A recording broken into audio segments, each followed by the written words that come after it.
बिस्मिल्लाहिर्रहमानिर्रहीम। अस्सलाम वालेकुम व्यूअर्स। आज मैं आप सबके साथ शेयर करने जा रही हूँ बहुत ही ट्रेडिशनल सी रेसिपी, टिंडे गोश्त की रेसिपी, जो कि बहुत ही मज़ेदार बनती है अगर इसे प्रॉपर तरीके से बनाया जाए। बहुत से घरों में टिंडे नापसंद किए जाते हैं क्योंकि टिंडों को प्रॉपर तरीके से नहीं बनाया जाता है, लेकिन मुझे यकीन है कि आप लोग मेरी रेसिपी को फॉलो करते हुए बनाएंगे तो आपको ये टिंडे गोश्त बहुत पसंद आने वाले हैं। तो आइए चलते हैं इंग्रेडिएंट्स की तरफ। अदरक लहसुन पेस्ट लिया है हमने 1 टेबल स्पून। प्याज जाएगी 1 अदद बड़े साइज़ की स्लाइस की हुई, बारीक स्लाइस की हुई। टमाटर जाएंगे 2 अदद मीडियम साइज़ के, और इसके अलावा ऑयल जाएगा 1 कप छोटा वाला। पिसी हुई लाल मिर्चें 1 टेबल स्पून, नमक हाफ टेबल स्पून, हल्दी हाफ टी स्पून, तेज़ पत्ता 1 अदद, दालचीनी 1 बड़ा टुकड़ा और 4 अदद लौंगे।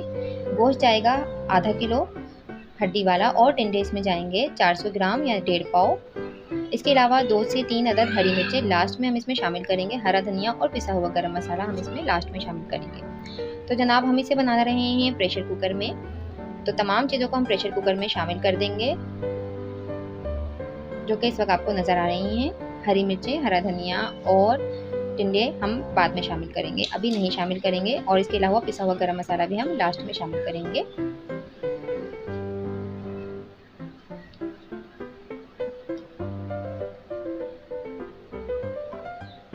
ऑयल यहाँ पर हम इसमें 1 छोटा कप यूज़ कर रहे हैं, यानी बहुत ही थोड़ा सा आपने इसमें ऑयल लेना है क्योंकि हमें इसमें टिंडों को भी फ्राई करके डालना है।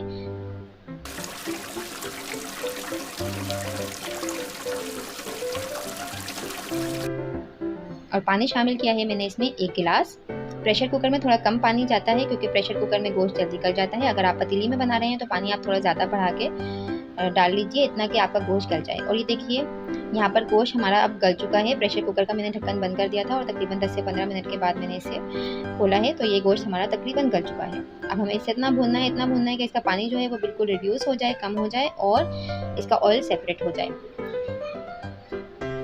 दूसरी तरफ हम एक कढ़ाई लेंगे और उस कढ़ाई में हम शामिल करेंगे ऑयल हस्बे ज़रूरत। तकरीबन 1 कप आप ऑयल ले लीजिए और इसमें हम शामिल कर देंगे टिंडे। ऑयल थोड़ा सा गर्म है, आप देख लीजिए, इतना ही गर्म आपका ऑयल होना चाहिए। और इसमें हम टिंडे शामिल करके बस इसको इतना फ्राई करेंगे कि इसमें कोई कलर ना आए और इसका जो कच्चापन होता है वो ख़त्म हो जाए। तकरीबन 5 मिनट तक आप इसे फ्राई कर लीजिए और उसके बाद आप हम इसे निकाल लेंगे। कलर हमें इसमें बिल्कुल भी नहीं देना है कोई भी। ये देखिए, बस आप देख रहे हैं बिल्कुल हल्का सा इसमें मामूली सा कलर आया है, बस इसी हद तक आपने इसको फ्राई करना है और फिर हमें इसे निकाल लेना है।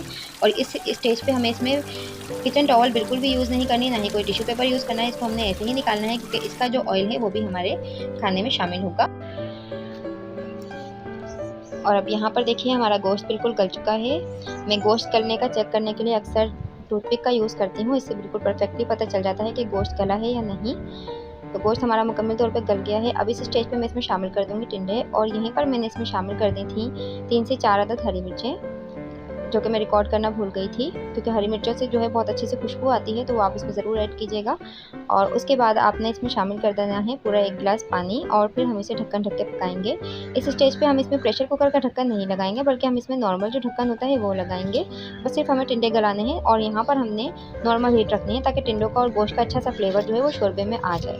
तो जब ये हमारा बिल्कुल तैयार हो जाएगा पक के, तो हम इसे डिश आउट कर लेंगे। ये देखिए, मैंने इसमें ये वाला ढक्कन लगाया है और ये देखिए, हमारे टिंडे और गोश्त जो है ये पक के तैयार हो चुके हैं। इसे मैंने डिश आउट कर लिया है। हरे धनिए से और पिसे हुए गरम मसाले से इसे गार्निश करेंगे। आई होप कि आपको ये रेसिपी बहुत पसंद आएगी। आप इसे ज़रूर ट्राई कीजिएगा और मुझे बताइएगा कि आपको ये रेसिपी कैसी लगी। चैनल को सब्सक्राइब करना बिल्कुल मत भूलिएगा। अल्लाह हाफिज़।